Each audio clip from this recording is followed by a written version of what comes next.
Ketulusan yang mengindahkan. Ada rasa yang begitu kuat manakala aku membuka hasil tugas anak-anak di Google Forms siang ini.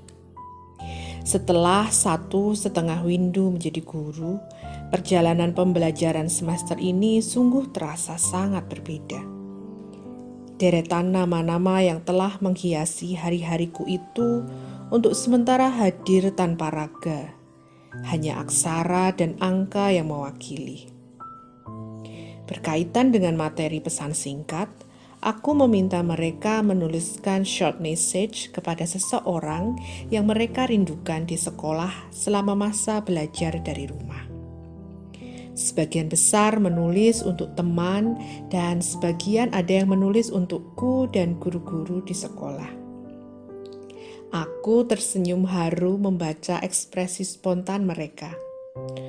Sungguh, aku merindukan mereka. Kehadiran mereka tak bisa dipungkiri telah mengindahkan hari-hariku.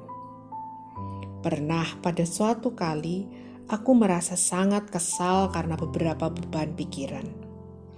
Dalam perjalanan dari ruang perpustakaan menuju ruang guru, aku bertemu dengan salah seorang muridku yang menyapa, "Morning, ma'am.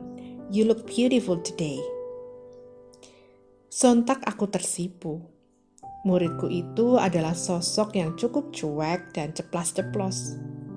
Tapi berkomunikasi dengannya beberapa kali, aku bisa merasakan bahwa ketulusan itu nyata, tidak dibuat-buat. Benar kata orang, kata-kata itu sangat berkuasa. Sapaan dengan sedikit pujian yang tulus bisa mengubahkan hari orang yang kita temui. Hal-hal semacam itu kadang hadir tak terduga. Suatu kali, seorang muridku tiba-tiba masuk dan menyodorkan hasil karyanya buatku. "Ini roti untuk Miss Ratna, tapi tidak bisa dimakan," ujarnya sambil tersenyum. Aku dengan sukacita mencermati sebuah hasil prakarya berbentuk roti dari kardus dan kain flanel yang didominasi warna kuning ada di genggamanku. "Kemarin itu aku lagi bete, Miss, terus bikin-bikin ini buat Miss Ratna." Wow, dalam kebeteannya dia berusaha mencipta sesuatu bagi orang lain. Beberapa bulan yang lalu setelah mengakhiri kelas, tiba-tiba seorang muridku menyodorkan sekotak jenang dodol dari Kudus. "Ma'am, I just want to give you this," ujarnya dengan senyuman tulus. Aku bersyukur dengan cara Tuhan yang begitu manis mengingatkanku untuk senantiasa bersyukur. Meskipun kadang hari-hari kita tidak seperti yang diharapkan. Tuhan memakai murid-muridku untuk menjadi pengingat yang manis. Ketulusan murid-muridku juga terasa dalam usaha mereka mengindahkan hari istimewaku, hari ulang tahunku. Setelah beberapa kali mendapat perlakuan istimewa ini, aku berpikir betapa luar biasanya mereka telah menyediakan waktu, tenaga, dan pikiran untuk mengatur sebuah kejutan. Kejutan itu biasanya diawali dengan sebuah drama supaya aku hadir di ruangan kelas meski sedang tidak mengajar. Upaya mereka bisa dilakukan sendiri atau meminta tolong kepada guru lain, bahwa di kelas sedang terjadi sesuatu dan aku harus sesegera mungkin tiba di sana. Ada masa di mana aku benar-benar tidak tahu bahwa mereka sedang membuat kejutan. Namun ada yang sebenarnya tahu jika mereka tengah menyusun suatu rencana.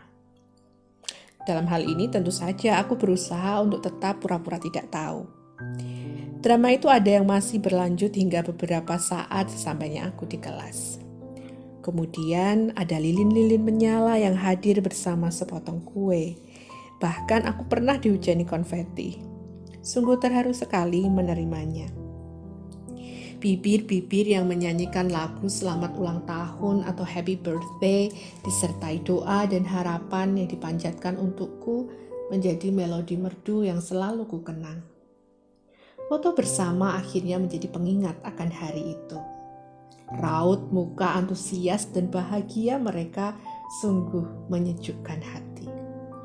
Mereka dengan segala usahanya untuk membahagiakan orang lain membuatku tersadar bahwa memang benar jika memberi dengan ketulusan itu akan berbalik menjadi sumber kebahagiaan bagi kita sendiri. Tahun 2019, seorang muridku yang sudah lulus SMP sewindu sebelumnya tengah pulang sejenak dari kuliahnya di Jerman. Gadis ceria itu menyempatkan diri untuk berkunjung dan mengucapkan selamat ulang tahun untukku. Sungguh kehadiran yang menjadi hadiah yang spesial. Ketika raga mereka tidak dapat kutemui, terkadang aku membuka album kenangan yang berisi kartu-kartu ucapan yang mereka tulis untukku.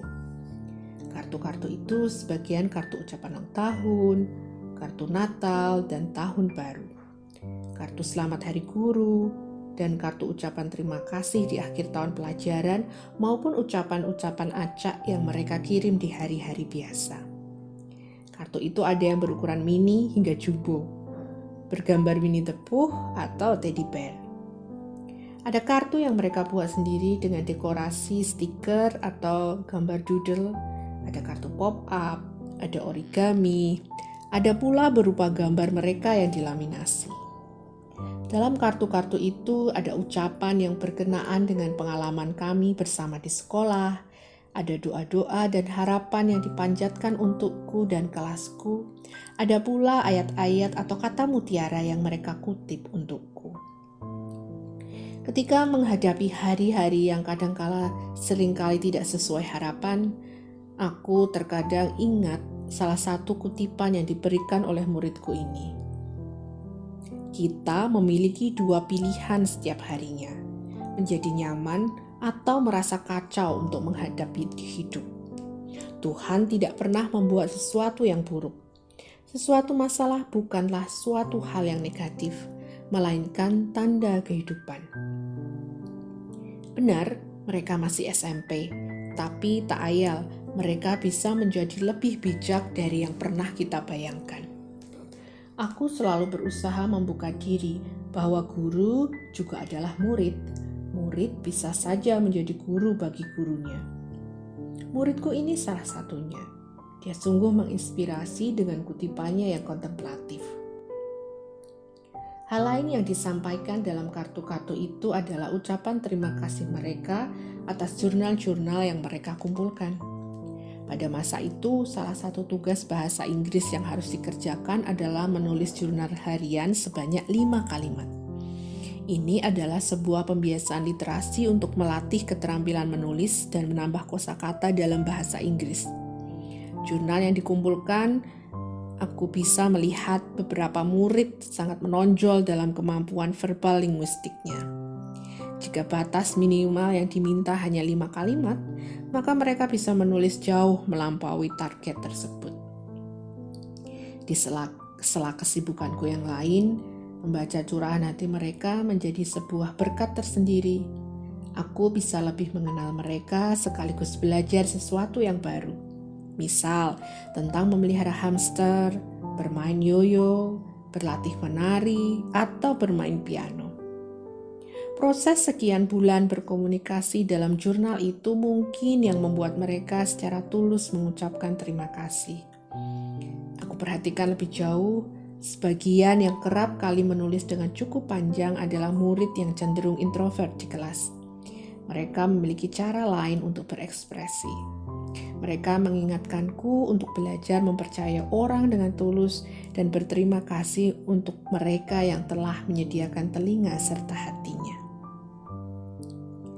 Ketulusan para murid juga kurasakan ketika mereka berusaha mengindahkan kepergianku dari tempat kerjaku yang lama menuju kota di mana aku mengabdi saat ini. Kenangan satu dasawarsa itu masih lekat dalam ingatanku hingga kini. Kebersamaan kami selama sekitar 9 bulan itu harus diakhiri. Aku mengakhiri kelas terakhir dan memohon pamit kepada mereka. Mereka terkejut dan bertanya-tanya. Informasi tersebut segera menyebar ke kelas yang lain. Sebuah kenyataan yang harus dihadapi meski tidak mudah bagi kami. Mereka seolah hendak memberi salam perpisahan yang layak untuk dikenang di kemudian hari. Mereka berhasil.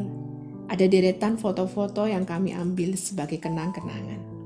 Ada pesan-pesan lugas yang penuh harapan diberikan kepadaku. Hingga kini, kadang kami bertukar kabar atau sekedar menyapa lewat dunia maya. Kenangan perpisahan itu tetap terukir indah. Memang, tak selamanya perpisahan akan menyakitkan. Murid-muridku itu telah menunjukkan makna ketulusan yang mengindahkan. Aku bersiap kembali membuka laptopku. Sudah waktunya untuk menyapa mereka. Murid-murid yang telah menjadi bagian dari hari-hariku. Pribadi-pribadi yang telah menjadi inspirasi dalam ketulusannya.